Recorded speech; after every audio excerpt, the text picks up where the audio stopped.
Hello and welcome to another edition of Life and Whiskey. My name is Jordan and today we are going to be looking at the Game of Thrones House Stark Edition Dalwhinnie Winter's Frost Highland Single Malt Whiskey. Okay, so I don't think they could have put any more names on this can if they'd really tried. But so the distillery is the Dalwhinnie Distillery. It is a single malt Scotch, and the distillery is in Dalwhinnie, Scotland. It's one of the highest in elevation distilleries in Scotland, and it was established in 1898. It is currently owned by Diego, and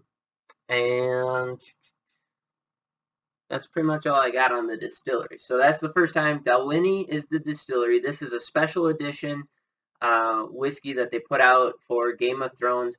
I don't know anything about Game of Thrones. I've never watched it, could care less about it. So this review is going to have nothing to do with that. It's all going to be about the whiskey.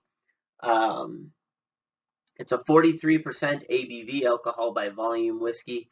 It's a NAS, or a non-age statement whiskey. My hunting partner got this, and as you can see, we've dipped into it a fair bit here.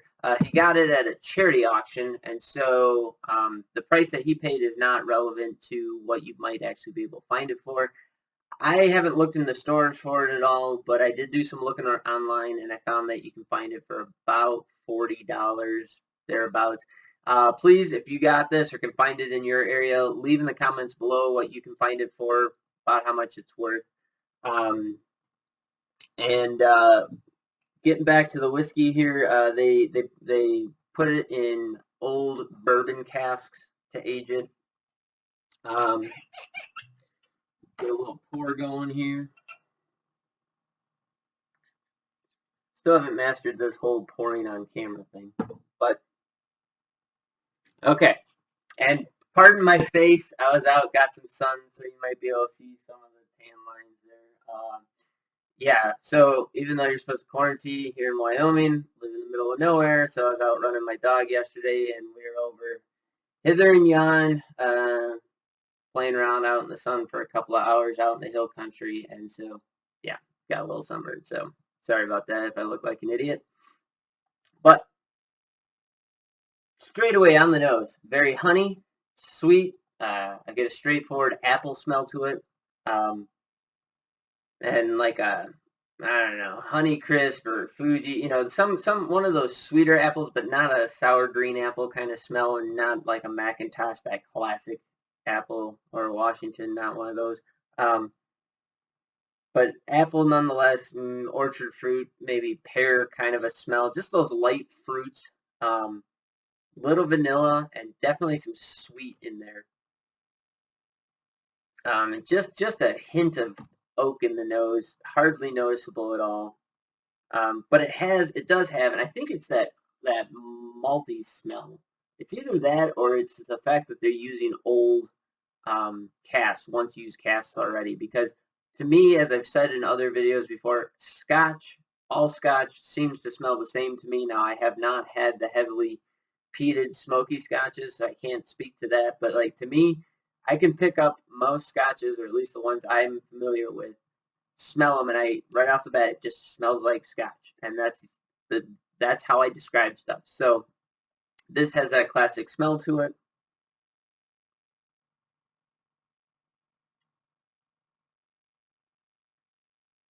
So has a very quick profile. I get that Scotch note up front, so that maltiness up front moves into just a quick apple, fruit, sweet, and then follows in with that musty maltiness, kind of a sweet maltiness. And then at the end, I get a little bit of a barrel spice note to it, an oakiness. But the flavor profile, it seems like there's a fair number of notes in there, 3, 4 characteristic notes, but it's very fast. It just kind of is there and then gone right away. Yeah, this one goes by really quick, kind of hard to pick out.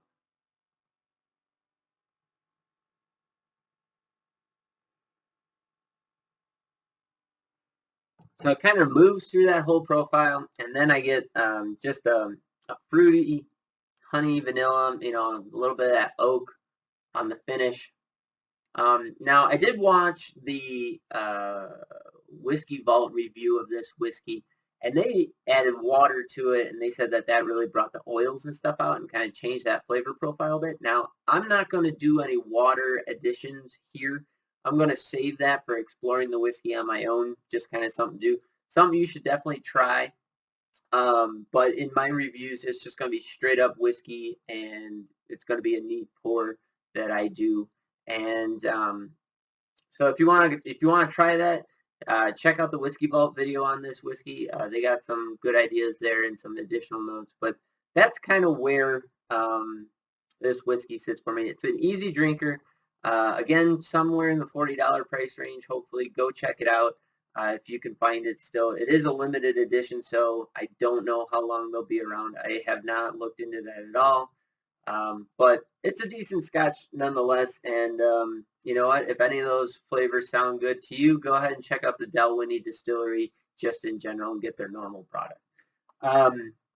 With that, the coronavirus is upon us, and with that, please, please, please, just do your best to help control the disease, the virus by, they say self-quarantine, and to that, I'm going to say just don't go out in public, right? Don't go to the grocery stores and stuff, gas stations, or gathering places and meetings and large groups of people and all this stuff.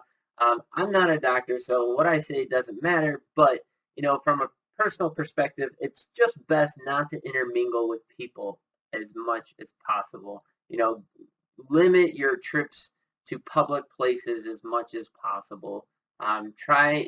Don't be the lone horse out there trying to make a stand saying, this doesn't apply to me, whatever. Yeah, you might not be affected, but your grandma or somebody else's grandma or, your older neighbor or whomever might get infected because of your choices. And I don't think that that is a good way to live. If you want to do something that only affects you, have at it. I could care less. But when you start crossing that threshold over into directly impacting other people, that definitely could be problematic. So instead, of going out into the public, stay home a little bit. But I got some ideas for you. Number one, drink some good whiskey. I'm drinking this scotch with this video just because I don't have any bottles of cask strength stuff that I can review at the moment. But you might want to consider that. They haven't proven it wrong or right yet, so maybe cask strength whiskey is the answer. Try that. But if you're going to be indoors for any length of time, some ideas of what you could be doing and taking advantage of this time, especially if you're not currently going into work, or if you just have the free time. I was going to do a video on reloading, but then I figured that, number one, there's already a ton of people who've done them.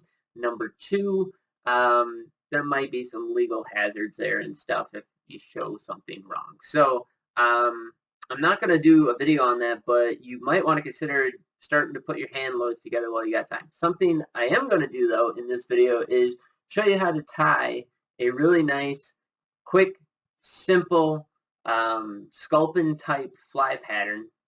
In fact, it's going to be this one right here, right there. That's the guy we're going to tie in this video. And it's just super fast. You can crank them out in like 3 to 5 minutes per fly.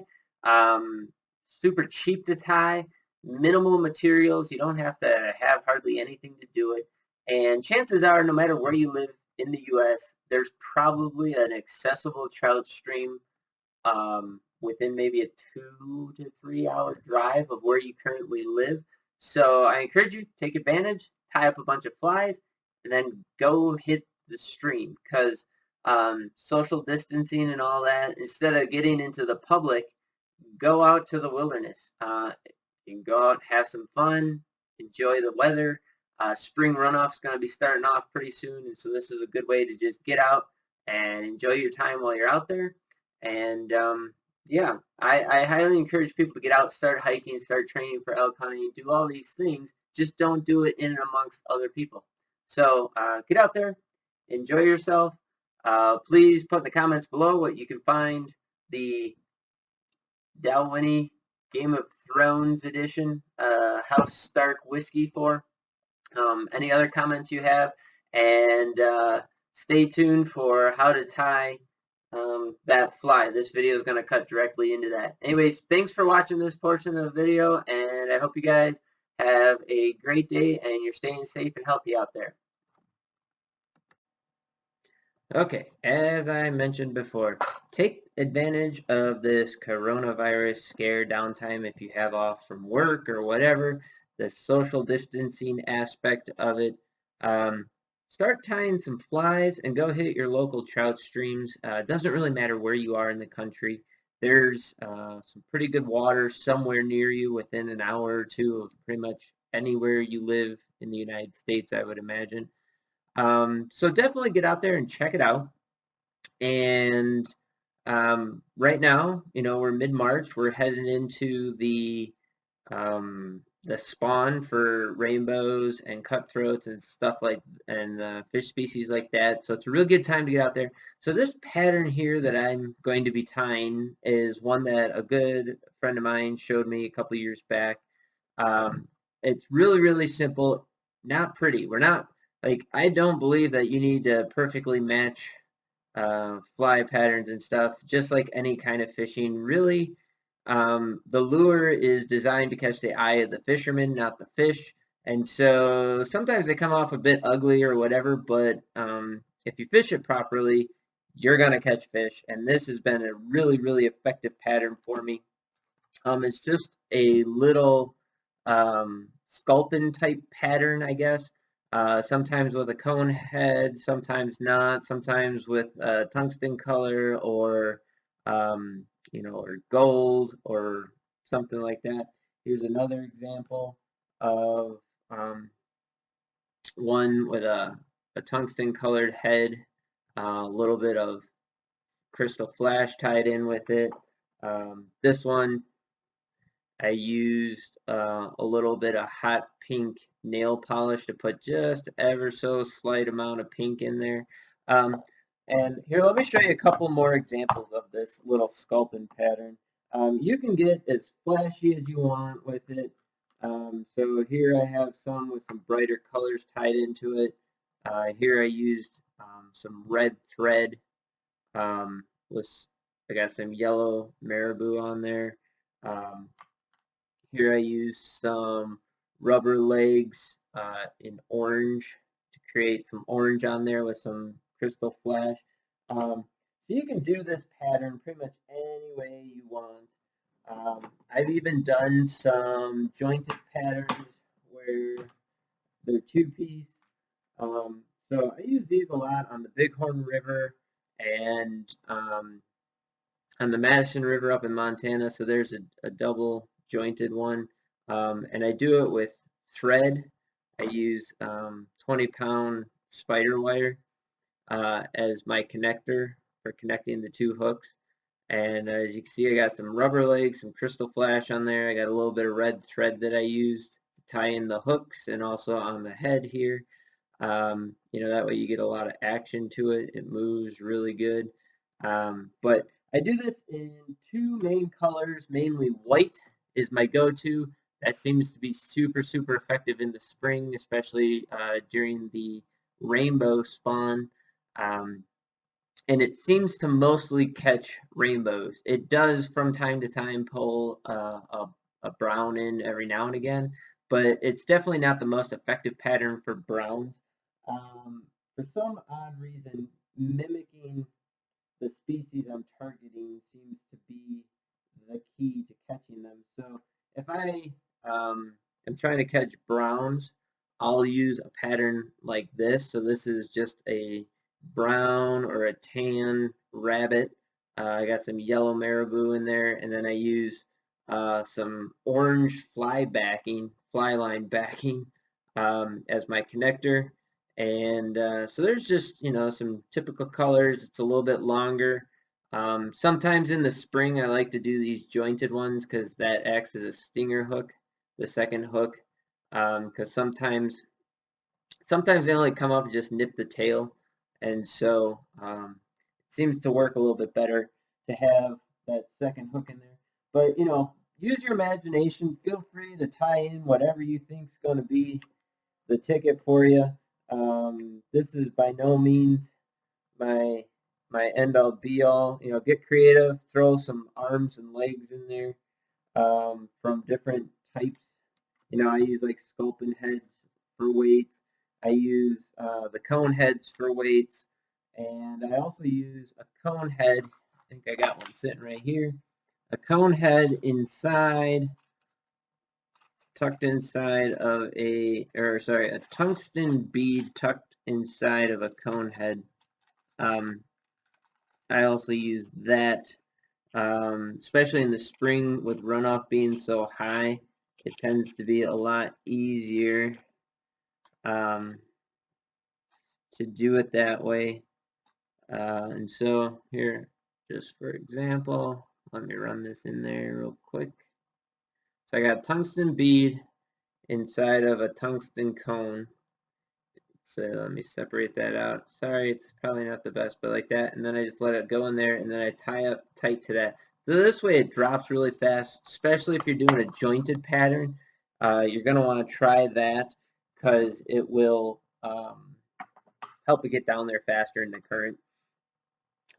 So that's kind of the main setup here. So I'm just going to tie one quick. So here's the thing. The nice thing about this pattern is it doesn't have to be pretty, nothing elaborate. You can tie it quickly. I use just fingernail polish. So here's a clear coat that accidentally got dyed blue because I was working with some blue. Or I use, here's a brown, gold, sparkly one that I'll use from time to time. The thread that I use, like in this particular case, this is heavy duty thread for fabric, for like stitching together furniture pads and stuff like that. So it's just a heavy fabric. You can use any thread. If you got, it doesn't matter what color you got. You can make something with it. And I just got one of those cheapo, I don't know, whatever this kit is, like one of those folding kits. I don't even know the name of it. It's like 25 bucks, right? So the only addition is I got this nut that I put on here to act as a spacer because the cam for the tensioner doesn't really work that well. So in order to lock down on my hooks, I had to do something to augment it. So that's what I did. And that's one of the main upgrades, if you want to call it, that I did. But otherwise, it's, this should be a simple pattern. You can knock them out right now while you got downtime. It won't take you very long to do these. And just crank out a bunch of these and then go fishing. Do your social distancing. So I'm going to start with a number 4 hook. And one of the main reasons I have a number 4 is I think it's a good size, but also it's because that's what was on sale. So again, most of my stuff is being done on the cheap. So don't feel like you need to have anything special to do it. I got a tungsten bead and a tungsten colored cone head on there. I'm going to be tying another white one because my hunting partner and I are going fishing here. So just get the any kind of white, boy, you're not going to be able to pick this up, any kind of white rabbit strip. And then another good color is tan or brown for tying those brown trout patterns. If you're fishing the Madison River ever, tan seemed to be a great color, so keep that in mind. So we're just going to start here, going to run back, do our backing like you always would, starting at the head, work your way back, do a full body wrap all the way down, and we're going to wrap all the way down to the barb on the hook or thereabouts. Again, doesn't have to be perfect or amazing or anything like that. Just got to do that. So then when we get down there, we're going to snip off our tail. There's our tails gone. Now I like to take, at this point, especially in the spring, because I'm going to be throwing a lot and beating these up and hopefully catching a lot of fish. One day 2 years ago, my hunting partner and I caught, we caught 12 each or 9 each. We caught a large number of fish in a single day, and we only caught one that was 16 inches. Everything else was above 20. So, and why I'm saying that is not bragging. I'm just saying, there's a good chance that this is going to get beat up pretty good. And so I try and lock stuff down so that it's not going to get beat up too bad. So then come in here, grab your chunk of rabbit. So take your rabbit. Again, I like to see which way your hair is going, which way your hair is lying. So this way you can see here that my hair is running from here down. That's the way that it lays. So go all the way back here to where the leather is. You can see your chunk of leather here. I go maybe like a 1/4 inch from the back of the leather. Split my hair. I always lick my fingers to try and separate, get that hair wet so that it separates nicely. When you got it separated, you can then take it and you're going to put where you split it right on top of where your thread is sitting. I do 3 loose wraps, 2, 3, and then slide everything towards you. Well, I wrap so my thread wraps are away from me right now. So I bring everything towards me, hold it, and then I cinch it down tight. Pick up, and then I wrap forward to slightly ahead of my head. I run my hair back and split it again, approximately where I have my thread. I'm going to wrap it again 3 times. 2, 3. Again, move it so it's towards me, tighten that down. Now I run my thread all the way up to the front, and I do a build up at my front, and I leave it sitting there, and now I wrap with the remaining fur, always kind of grooming it, stacking your leather with an overlap of approximately 1/4 of the width to kind of build up a collar.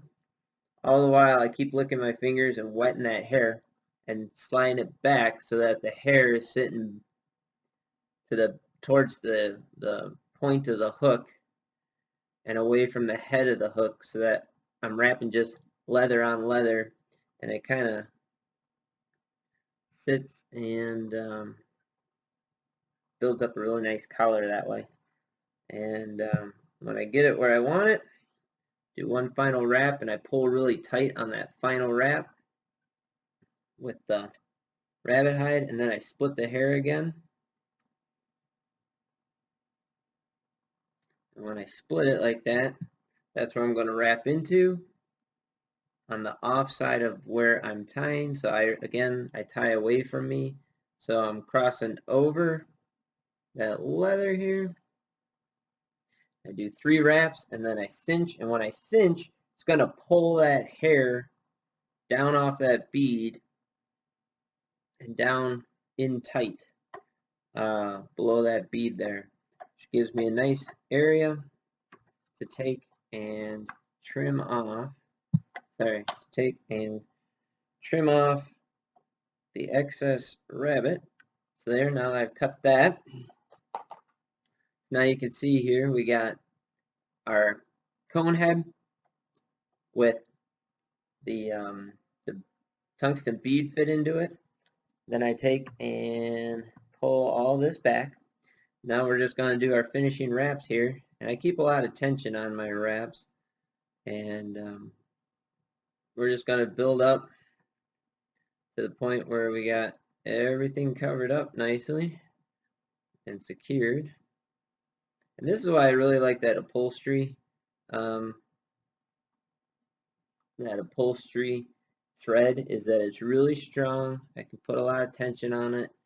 Sinks in there really well.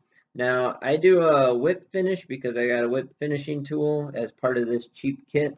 If you do just your half hitches, that's fine too. I probably go a little overboard on this stuff. So we're going to do a triple whip finish, 2, 3, and down. And I do 2 or 3 whip finishes, which I know is in excess of what you need to do.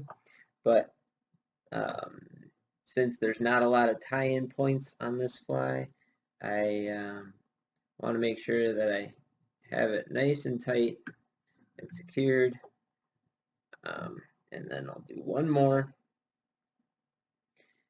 And then if you have head cement, you can go ahead and use that to finish it off. I do not. Like I said, I just use my nail polish. And so with this particular one, I'm going to use this clear nail polish on here and just go ahead and put a little dab of clear across those threads all the way across. And I make sure that that tail, wherever I end up cutting the tail of the thread, I make sure that I end up covering that point really well. And if I had to do a lot of buildup, I make sure I cover that well too. So if you have your head cement, that works great. Obviously, that's what it's made for, along with this. But that's all there is to it. So there you go, a couple of minutes, and you got yourself a really nice fly. If you get it nice and wet here, you can see what it looks like when it gets wet. You know, it makes a really nice sculpin pattern there. Very, very effective. I've caught a lot of fish with that, especially during the spawn if you do a hot head. So if you do red thread or hot pink thread, or like me, I'll use that hot pink nail polish from time to time. That's a really effective pattern this time of year. But go out there, tie these up. You can see it only takes a couple minutes to tie these. You know, tie up 10, 15 of them, different colors and whatnot. Add as much flash to it as you want, whether it's crystal flash, or I use pheasant feathers sometimes, or I use, here I got some black and white, white with black polka dot and bars, chicken feather. You know, I'll put that on. Sometimes I'll tie one on each side, kind of like some gills. You know, just play with it. There's no wrong way to go about it. Tie some up that are flashy, some that are not, different colors, and go out and hit your local trout stream, and I'm pretty sure you're going to catch something if you just use this pattern.